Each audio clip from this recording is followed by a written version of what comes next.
এ বিষয়ে আরও তথ্য জানবো আমরা। মালয়েশিয়া থেকে সরাসরি যুক্ত হচ্ছেন সহকর্মী ওয়াহিদ সোহান। সোহান, যারা আটকা পড়েছেন তারা কেমন আছেন এবং তাদের দেশে ফিরিয়ে আনতে কোনো উদ্যোগ নেওয়া হয়েছে কি? হ্যাঁ, জি।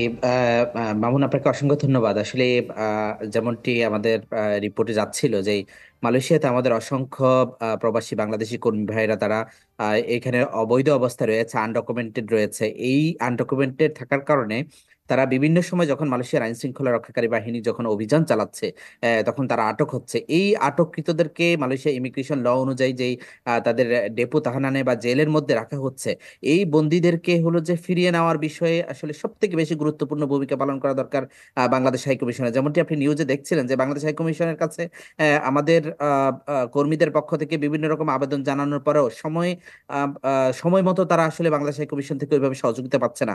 তবে আমি আপনাকে জানিয়ে রাখি যে আজকে বাংলাদেশ হাই কমিশনের দুইজন কর্মকর্তার সাথে কথা বলেছিলাম, আমি ডেপুটি হাই কমিশনার এবং এনএসআর একজন কর্মকর্তার সাথে কথা বলেছিলাম। তারা বলেছেন যে আসলে অতীতে কি হয়েছে সেই বিষয়টি আসলে দেখার বিষয় না।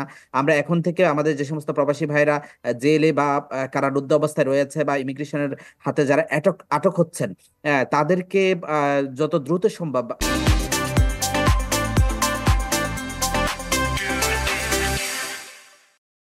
তাদেরকে যদি এখানে লিগালাইজেশনের আওতায় নিয়ে আসা যায়, তাহলে সেই ক্ষেত্রে বাংলাদেশ হাই কমিশনের পক্ষ থেকে সহযোগিতা করা হবে।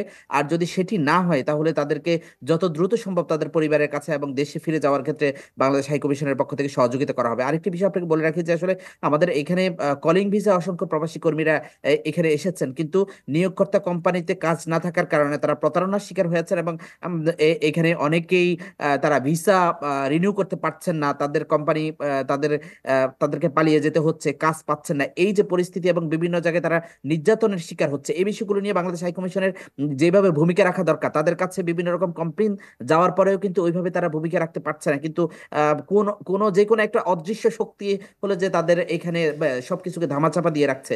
আমরা যেমনটি বলছিলাম যে আসলে সিন্ডিকেটের জাতাকলে পড়ে বাংলাদেশের শ্রম বাজারটি বারবার বন্ধ হয়ে গিয়েছে, আমাদের শ্রমিকরা প্রতারিত হয়েছে এবং যেভাবে বাংলাদেশ হাই কমিশনের পক্ষ থেকে সহযোগিতা পাওয়া দরকার, এইভাবে কিন্তু আমাদের প্রবাসীরা এখানে সহযোগিতা পাচ্ছে না। এবং প্রবাসীদের পক্ষ থেকে এই মুহূর্তে তারা একটি আবেদন জানাচ্ছে যে আমাদের প্রধান উপদেষ্টা ডক্টর মোহাম্মদ ইউনূসের কাছে তারা আবেদন করছে যে যত দ্রুত সম্ভব এখানে জেলে যে সমস্ত প্রবাসীরা রয়েছে তাদেরকে বাংলাদেশে ফিরিয়ে নেওয়া এবং যারা এখানে ইলিগাল রয়েছে তারা যাতে লিগালাইজেশন আওতায় আসতে পারে, এই বিষয়ে মালয়েশিয়া সরকারের সাথে আলোচনা করে যত দ্রুত সম্ভব বাংলাদেশ হাই কমিশন বা বাংলাদেশ সরকারের পক্ষ থেকে একটি ব্যবস্থা নেবে বলে তারা আশা করছেন।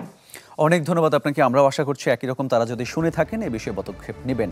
দর্শক, মালয়েশিয়া থেকে যুক্ত হয়েছিলেন সহকর্মী ওয়াহিদ সোহান।